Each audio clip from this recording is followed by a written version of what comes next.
Dein Engel ist da. Er steht vielleicht keinen Meter hinter dir. Still, wachsam, gesandt.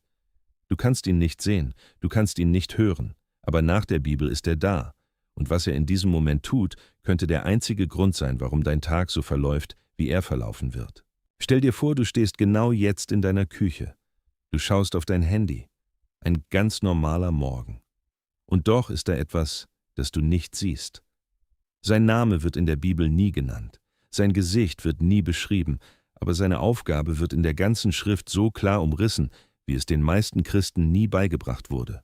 Und wenn du ehrlich bist, hast du es vielleicht selbst schon gespürt.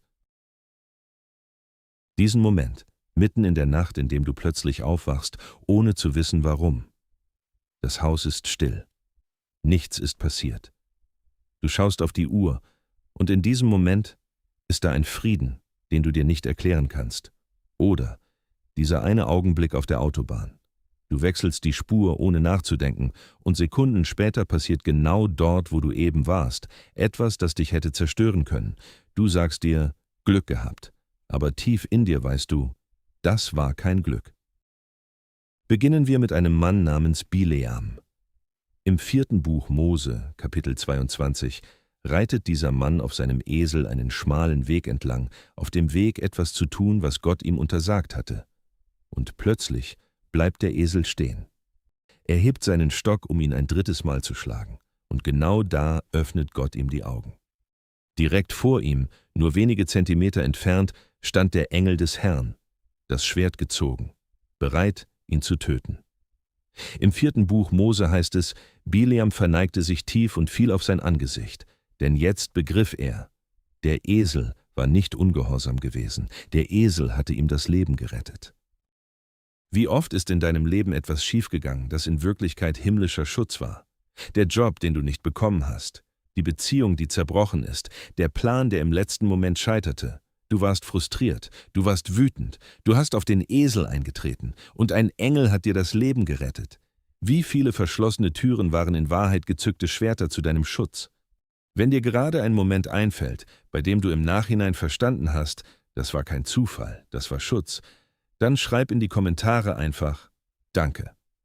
Gehen wir nun zu Josua, der neue Leiter Israels. Er steht vor Jericho. Unmöglich, diese zu erobern. Kein Plan, der irgendwie Sinn ergibt. Vielleicht stehst du gerade vor deinem eigenen Jericho, eine Diagnose, die größer ist als du, eine Rechnung, die du nicht bezahlen kannst, eine Ehe, die du nicht retten kannst, eine Sucht, aus der du nicht herauskommst. Und dann erscheint plötzlich ein Mann mit gezogenem Schwert vor Josua. Josua tut das, was jeder von uns tun würde. Er fragt, gehörst du zu uns oder zu unseren Feinden? Weder noch, sagt der Engel. Ich bin jetzt als Befehlshaber des Heeres des Herrn gekommen.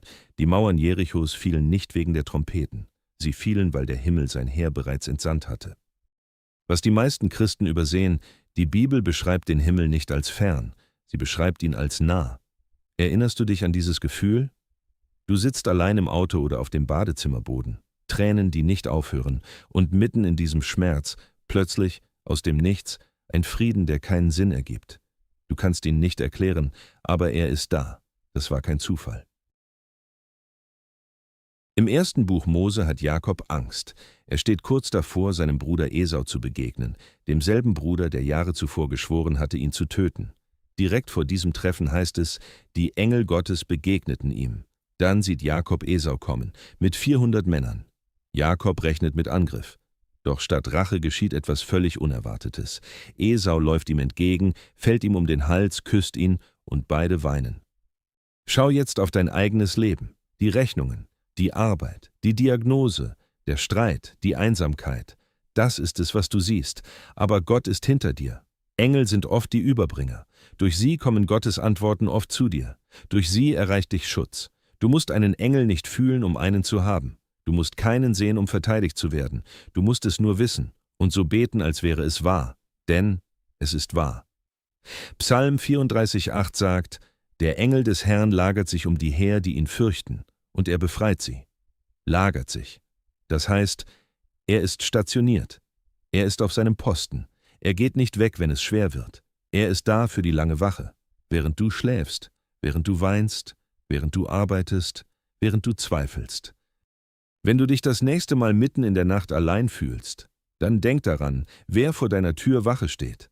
Wenn du das nächste Mal nur knapp etwas entgehst, das dich hätte zerstören können, dann denk daran, wer vielleicht dazwischen getreten ist. Und wenn du das nächste Mal das Gefühl hast, deine Gebete prallen an der Decke ab, dann erinnere dich. Vielleicht wird längst ein Kampf geführt, den du nicht sehen kannst. Du bist von mehr umgeben, als dir bewusst ist. Du bist besser geschützt, als du fühlst.